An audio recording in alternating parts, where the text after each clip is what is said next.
Hello friends, this is Deepak Singh and on behalf of AQ Bias, today we'll be discussing the topic of NDMA, National Disaster Management Authority, and along with that, we'll also be discussing the topic of 15th Finance Commission. So, किस background में हम discuss कर रहे हैं, पहले हम ये discuss कर लेते हैं। आप लोगों ने आज का अगर ये हिंदू न्यूज़पेपर पढ़ा होगा तो ये आपका आर्टिकल आया था, supreme court pulls up government on ex gratia. तो ये न्यूज़ आई थी and this news was also replicated in other newspapers like Hindustan Times. तो इस कंटेक्स्ट में हम टॉपिक पढ़ते हैं एंड व्हाट हैपेंड एग्जैक्टली उसके बारे में पढ़ते हैं कि यूनियन गवर्नमेंट, सुप्रीम कोर्ट ने यूनियन गवर्नमेंट को कहा है कि you have to frame, union government की एक एजेंसी है NDMA, national disaster management authority. तो एग्जैक्टली उन्होंने उसको कहा है कि you have to frame within 6 weeks the guidelines on ex gratia payments to the families of Covid victims. तो जो कोविड विक्टिम्स है, तो यानी कि जिसकी कोविड के चक्कर में डेथ हुई है कोविड की वजह से, तो उनकी जो फैमिलीज है उनको एक्स ग्रेशिया पेमेंट दी जाएगी। तो एक किसी ने पीआईएल फाइल करी थी, उन्होंने कहा था that the government should give amount of like 4 lakh rupees to each family. तो इसके ऊपर डिबेट चल रहा था। फिर गवर्नमेंट ने कहा था कि we are not bound to provide ex gratia under disaster management act as covid is different from natural disasters. तो इस कंटेक्स्ट में उन्होंने कहा था and government also said that the ex gratia of 4 lakh per victim was beyond physical affordability. तो around आप देख सकते हैं कि 4 लाख डेथ्स हुई हैं। तो अगर 4 लाख इंटू 4 लाख कर लिए तो काफ़ी ज़्यादा अमाउंट बढ़ जाएगा एंड गवर्नमेंट के फाइनेंसिस पे स्ट्रेन आएगा। बट सुप्रीम कोर्ट ने उसको रिजेक्ट करा एंड कहा कि कोविड को एक has been notified as a disaster and thus disaster management act के अंदर government is bound to compensate the victims family.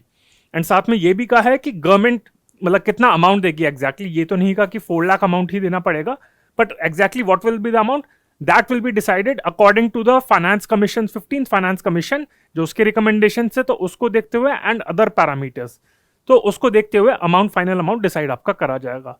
सो ये आपका कंटेक्स्ट है, that was the news and इसी कंटेक्स्ट में हम टॉपिक डिस्कस करेंगे एनडीएमए का and then followed by 15th finance commission recommendations. So ये हमारा कंटेक्स्ट था। So let's start with the topic of NDMA first. Now if you talk about the facts related to this, because that can be asked from prelims point of view, and ये government को इस वजह से, खासकर prime minister Modi को इस वजह से क्रिटिसाइज करा गया है बिकॉज एनडीए में जो हेड करता है, so prime minister of India is the ex officio chairperson of the NDMA. Ex officio का मतलब होता है कि because he is the prime minister so he is the chairperson of the NDMA. तो इनके बारे में बात करते हैं। सो पेरेंट बॉडी है, सो पेरेंट बॉडी इसकी है ministry of home affairs. So this might confuse some students that Minister of Home Affairs is the ex officio chairperson, but that is wrong. Prime Minister is the ex officio chairperson of NDMA, although parent body is आपका Ministry of Home Affairs, and its primary objective is to coordinate the responses to natural और man-made disasters. तो यहाँ पे natural भी आ गया आपका, तो इसी context में कोरोना वायरस भी आपका इसके अंदर आ गया है, और man-made disasters and for capacity building in disaster resiliency and crisis response. तो अगर कोई डिजास्टर आपका इम्पैक्ट हिट करता है कंट्री को, तो उसको डील करने के लिए भी है and then to ensure that कि in future if the disaster come so we are prepared for that. आपको डिजास्टर रिस्क रिडक्शन के बारे में हम पढ़ते हैं कि डिजास्टर मैनेजमेंट के 4 कंपोनेंट्स होते हैं, तो उसको डील करता है, उसको उसके अंदर ये अपनी मैंडेट कंप्लीट करता है and it is headquartered in Delhi. It was established through the disaster management act of 2005। ये इसका बैकग्राउंड है। So it's a recent body and again it's a body under ministry of home affairs. And if you talk about the organisation setup की इसके अंदर कौन कौन से की, who are the key persons involved in this, then prime minister is the ex officio chairperson of the NDMA who chairs a 9-member board. 9-member board होता है जिसको चेयर करते हैं prime minister who is the ex officio chairperson, and rest of the board members consist of members nominated based on their expertise in areas such as planning, management, communication, meteorology etcetera. जो experts होते हैं तो वो इस board के member होते हैं। But yes, although prime minister is the ex officio chairperson but he doesn't have the time, तो ऐसा नहीं है कि प्राइम मिनिस्टर इसको डील करेंगे। So the day to day management of the agency is overseen by the office of the vice chair. तो vice chairperson जो होता है वो actually day to day management इनकी देखता है। So these are the key points related to NDMA and इसके हम फंक्शन देखें। So it is responsible for framing policies, laying guidelines and best practices and coordinating with the state disaster management authorities SDMAs, तो हर state में disaster management act के अंदर state disaster management authorities भी आपकी होती हैं. It also collaborates with the Lal Bahadur Shastri LBSNAA national academy of administration. तो जो IAS ऑफिसर्स की जहां पे ट्रेनिंग होती है लब्बासना की, तो उसके साथ भी कोऑर्डिनेट करता है. एंड सरदार वल्लभ भाई पटेल नेशनल पुलिस अकेडमी, तो जो आपकी IPS की ट्रेनिंग को स्पेशलाइज्ड एजेंसी है जो आपकी IPS प्रोबेशनर्स की ट्रेनिंग प्रोवाइड करता है, तो उनके साथ भी कोलैबोरेट करता है to impart the officers, the bureaucrats training to IAS officers, other administrators and police officers. तो इन दो एजेंसीज के साथ भी कोऑर्डिनेट करता है. तो इन केस जब आपकी सिविल सर्वेंट बन जाएंगे, आप लब्बासना जाएंगे, आप सरदार पटेल अकेडमी जाएंगे, पुलिस अकेडमी जाएंगे, तो वहां पे भी आपको NDA में भी गाइड करेगा. And then it also develops guidelines for the local fire fighting services across the country. ये आपका इंपॉर्टेंट है. जो फायर फाइटिंग सर्विसेज होती है उनके साथ भी ये कोऑर्डिनेट करता है, उनके लिए गाइडलाइन बनाता है ये. And it also collaborates with the ministry of health in developing emergency health and ambulance services. तो जो इमरजेंसी हेल्थ होती है, एम्बुलेंस सर्विसेज होती है, उस एरिया में भी मिनिस्ट्री ऑफ हेल्थ के साथ ये कोऑर्डिनेट करता है. So you can see it's mandate is huge. ये बहुत सारी एरियाज में कोलैबोरेट करता है बाकी सारी एजेंसीज के साथ. स्टेट में स्टेट डिजास्टर मैनेजमेंट अथॉरिटीज के साथ. फिर अगर एडमिनिस्ट्रेशन पॉइंट ऑफ व्यू से देखा जाए तो लब्बासना और सरदार वल्लभ भाई पटेल पुलिस अकेडमी. फिर फायर फाइटिंग सर्विसेज के साथ, मिनिस्ट्री ऑफ हेल्थ के साथ भी कोऑर्डिनेट करता है एम्बुलेंस के कंटेक्स्ट में, इमरजेंसी सर्विसेज के लिए. So as we can see these are the various functions of NDMA. So with this we have covered the topic of NDMA. बहुत ब्रीफली हमने कवर कर लिया है. सो अब इसके बाद हम अगला टॉपिक करते हैं. NDMA का तो हमने कर लिया कवर, एंड उसके बाद हम एक रिलेटेड टॉपिक कर लेते हैं. वो है आपका 15th फाइनेंस कमीशन. तो 15th फाइनेंस कमीशन जो आपकी, उसके बारे में हम पढ़ लेते हैं, जिसे FFC भी कहा जाता है. सो विच वॉज, उसका जो इम्प्लीमेंटेशन पीरियड था आपका था 2021-26. सो पहले फाइनेंस कमीशन के बारे में पढ़ लेते हैं. जो सुप्रीम कोर्ट ने कहा है कि NDA में जो गाइडलाइंस फ्रेम करेगा for providing the ex gratia to the victims family, तो उस कंटेक्स्ट में उन्होंने कहा है कि ये आपका फाइनेंस कमीशन की गाइडलाइंस के अकॉर्डिंग होगा, जो उन्होंने कहा है उसके अकॉर्डिंग दिया जाएगा. सो फाइनेंस कमीशन के बारे में पहले हम थोड़ा सा पढ़ लेते हैं. अगर आपसे पूछा जाए किस आर्टिकल के अंदर कॉन्स्टिट्यूट करा गया है, या फिर कौन सी इसके क्या क्या रिस्पॉन्सिबिलिटीज हैं, तो उसके बारे में और क्या रिकमेंडेशंस हैं. क्योंकि 15th फाइनेंस कमीशन की जो रिपोर्ट थी आपकी, वो भी इसी साल स्टार्टिंग में आपकी आई थी. 2 बार उसने रिपोर्ट सबमिट करी थी. एक पिछले साल करी थी 1 साल के लिए, एंड अभी इस साल उन्होंने रिपोर्ट सबमिट करी है फॉर द पीरियड ऑफ 2021-26. तो इसके बारे में भी हम ब्रीफली पढ़ लेते हैं. इससे आपका इकोनॉमी और पॉलिटी भी कवर हो जाएगा. सो finance commission is a constitutional body. This is a की point which has been formed by the president of, which is formed by the president of India from time to time under Article 280 to give suggestions on center state financial relations. तो जो आपका devolution of funds होता है, तो उसके context में finance commission की recommendations के बेसिस पे ही ये आपकी इंप्लीमेंट होता है. ये फाइनेंस कमीशन जो रिकमेंड करती है उसी को फॉलो करते हुए government of India devolution funds का डिवॉल्व करती है. So the commission is appointed every 5 years. That's what the Constitution of India says, and it consists of a chairman and 4 other members. So ये उसकी constitution की बात हो गई. So the most recent finance commission was constituted in 2005 and was chaired by N.K. Singh. N.K. Singh जो आपके former member of the planning commission है, वो उसके chairman थे. And इसको 2 रिपोर्ट सबमिट करनी थी जो इसकी मैंडेट थी. The first report, which consisted recommendations for the financial year 2020-21, was tabled last year in February 2020, and the final report for which submitted recommendations for 5-year period of 2021 to 26 was tabled in the parliament this year. तो इस साल budget और economic survey के साथ साथ finance commission की भी report submit करी गई थी. So and as I said that कि कुछ सालों में ही, 5-6 साल में ही ये न्यूज़ में आता है, ये कॉन्स्टिट्यूट होती है, इसकी रिपोर्ट आती है.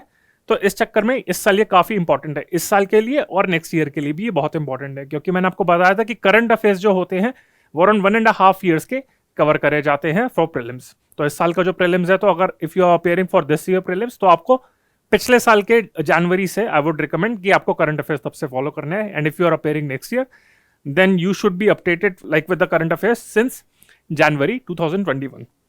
तो ये आपकी रिकमेंडेशन। अब हम आते हैं इसकी रिकमेंडेशन पे। ये हमने पढ़ लिया कि फाइनेंस कमीशन की क्या क्या प्रोविजंस है, and then we have discuss the recent finance commission, कौन उसके चेयरमैन थे एंड उसका ड्यूरेशन क्या था। So what are the key recommendations of the report, तो उसके बारे में पढ़ लेते हैं। So first recommendation was related to the share of state in central taxes. जो सेंट्रल टैक्सेस है उसमें स्टेट का शेयर कितना है। So for the 2021-26 period it recommended to be 41%, same as that of 2020-21, but this is less than the 42% share recommended by the 14th Finance Commission. तो 1% का उन्होंने decline कर दिया क्या है, ठीक है। सो 1% का डिक्लाइन हुआ है if we compare it to the 14th finance commission की रिकमेंडेशन में, बट 2020-21 और 2021-26 उसका सेम है। And the adjustment of 1% is to provide for the newly form duties of Jammu and Kashmir and Ladakh. तो ये जो 1% उनका कम करा गया है वो एक्चुअली ऐसा नहीं है कि सेंटर ने अपने पास रखा है, पर मेन टारगेट ये है कि जम्मू एंड कश्मीर और लद्दाख जो न्यूली फॉर्म ड्यूटीज हैं उनको दिया जाएगा। ओके, सो ये आपका हो गया। तो ये आपका हो गया share of states in central taxes. Now let's come to the criteria for devolution, उसके बारे में आते हैं। So the criteria for distribution of central taxes, तो अभी तो हमने शेयर की बात करी थी, अब उसका डेवोल्यूशन का देख लेते हैं कि कैसे डिस्ट्रीब्यूट करे जाएंगे सेंट्रल टैक्सेस अमंग स्टेट्स। तो इसका भी 2021-26 का भी इट्स सेम एज 2020-21। हाउएवर जो शेयर है उसका वो तो सेम है, but however the reference period for computing income distance and tax efforts, ये आपके जो दो हैं आपके क्राइटेरिया हैं, income distance and tax efforts are different, ठीक है। तो 2020-21 के लिए था जो रेफरेंस पीरियड था 2015-18, एंड 2021-26 के लिए जो आपका रेफरेंस पीरियड है that is 2016-19। Again I am not comparing the 14th finance commission से। यहां पे जो मैंने पिछली स्लाइड में आपको बताया था उसमें यह बताया था कि share of states in central taxes वो आपका 2020-21 और 2021-26 उसका सेम है, but if you compare it to the 14th finance commission तो वहां पे 1% की गिरावट है। तो वहां पे 14th फाइनेंस कमीशन ने 42% शेयर रिकमेंड करा था, बट 15th फाइनेंस कमीशन ने दोनों पीरियड्स के लिए, 1 साल के लिए भी और 5 साल के लिए भी, उसने 41% करा है। और यहां पे भी अगर बात करें कि क्राइटेरिया फॉर डेवोल्यूशन भी ऑलमोस्ट सेम ही है, बट जो रेफरेंस पीरियड है for computing income distance and tax efforts, तो ये आपका जो क्राइटेरिया फॉर डेवोल्यूशन है, तो आपका इनकम डिस्टेंस एंड दूसरा आपका हो गया टैक्स एफर्ट्स, इसके लिए जो रेफरेंस पीरियड है इन दोनों क्राइटेरिया के लिए, सो दैट इज डिफरेंट। मतलब इनके लिए जो रेफरेंस पीरियड है ये डिफरेंट है। तो 2020-21 के लिए रेफरेंस पीरियड था 2015-18 एंड 2021-26 के लिए था रेफरेंस पीरियड आपका 2016-19। पर जो बाकी आपके क्राइटेरिया उनके लिए कोई चेंज नहीं है। Hence the individual share of states may still change. तो इसके चक्कर में, रेफरेंस पीरियड के चक्कर में कुछ शेयर्स का जो अपना शेयर है वो थोड़ा सा चेंज हो सकता है। So let's discuss the criteria for devolution. So ये I hope you can see, so ये आपके क्राइटेरियाज हो गए, income distance, area, population for 1971, population for 2011, demographic performance, forest cover, forest and ecology. ये आपके डेमोग्राफिक परफॉर्मेंस जो था आपका 14th फाइनेंस कमीशन में नहीं था, एज यू कैन सी। फिर forest and ecology and tax and physical efforts, तो ये सब आपके नहीं थे। So again this is very much important for you कि यहां पे आप देख सकते हैं कि कौन से आपके क्राइटेरिया थे और कौन से नहीं थे, कौन से नए पैरामीटर्स उसके अंदर नए ऐड करे गए हैं। तो ये आपका हो गया comparison of 14th finance commission with 15th finance commission for 2020-21 as well as 2021-26।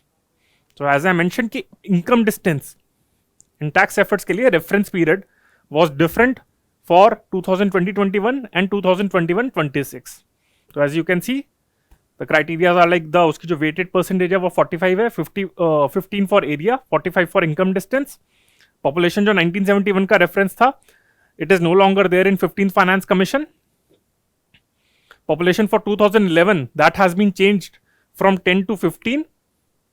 Demographic performance पहले नहीं था, अब उसको 12.5 दिया गया शेयर। फॉरेस्ट एंड इकोलॉजी और टैक्स एंड फिजिकल एफर्ट्स आपके थे नहीं। तो आपका 10 और 2.5 दिया हुआ है। तो tax and fiscal efforts and income distance, तो इनके रेफरेंस पीरियड में थोड़ा फर्क है। And forest and ecology, tax and fiscal efforts as well as demographic performance, ये आपके नए पैरामीटर्स हैं, इंक्लूड करे गए हैं। I hope it's clear. तो ये आपका हो गया criteria for devolution of funds. फिर फिस्कल रोड मैप की बात करें कि क्या क्या फिस्कल डिफिसिट उन्होंने कहा है सेंटर ऑफ स्टेट के लिए, उसके बारे में पढ़ लेते हैं।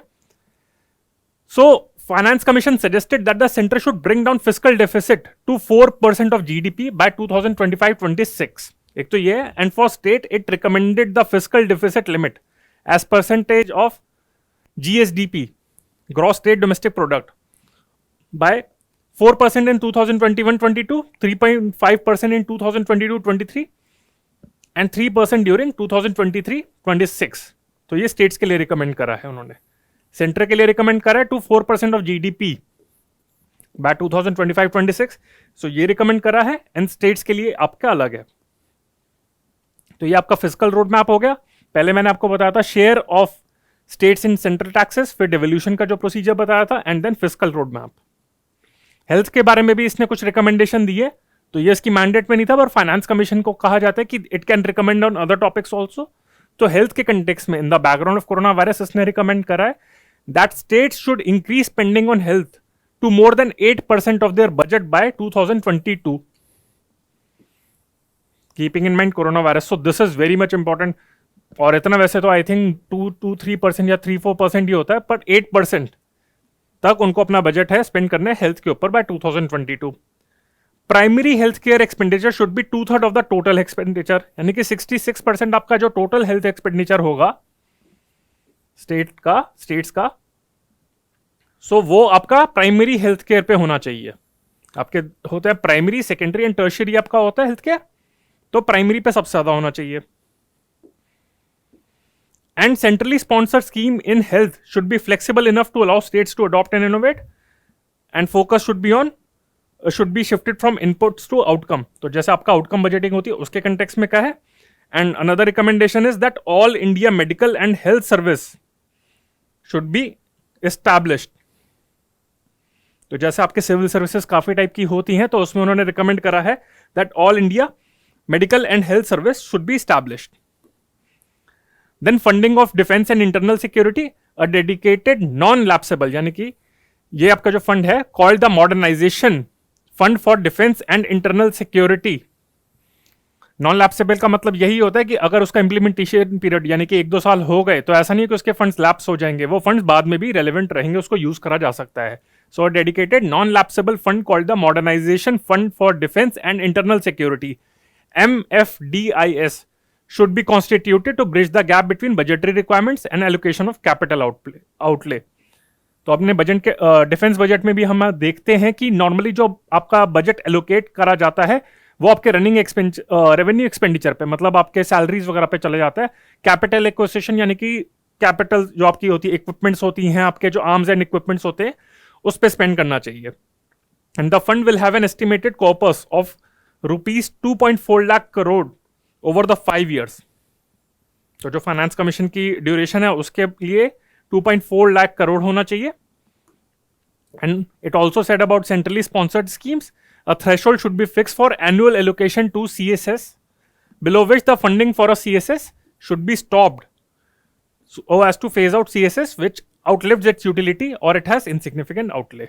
तो ये आपका सेंट्रली स्पॉन्सर्ड स्कीम्स के बारे में भी क्या है कि एनुअल एलोकेशन के लिए कुछ लिमिट होनी चाहिए ताकि so as to gradually phase out the centrally sponsored scheme. So these were the recommendation by 15th Finance Commission. So we have covered the topic of NDMA as well as 15th Finance Commission. So I hope you liked it. If you liked the lecture, then please press the like button, share it with your friends who are appearing for UPSC, and subscribe to the channel of AQ Bias. And before ending the lecture, I want to make an important announcement that we are launching our foundation batch on 7th of July. So this date is very important, and under which around 800 hours of classes will be provided for general studies, focusing on prelims as well as means, out of which 80 hours will be dedicated to current affairs. And apart from that, we are also launching optional subjects for history, geography, polity, sociology, and PubAd. And if you have any queries, then you can always reach out to us at these numbers, and this is our address. You are more than welcome to walk into our office. So friends, this is Deepak Singh on behalf of AQ Buyers. Bye.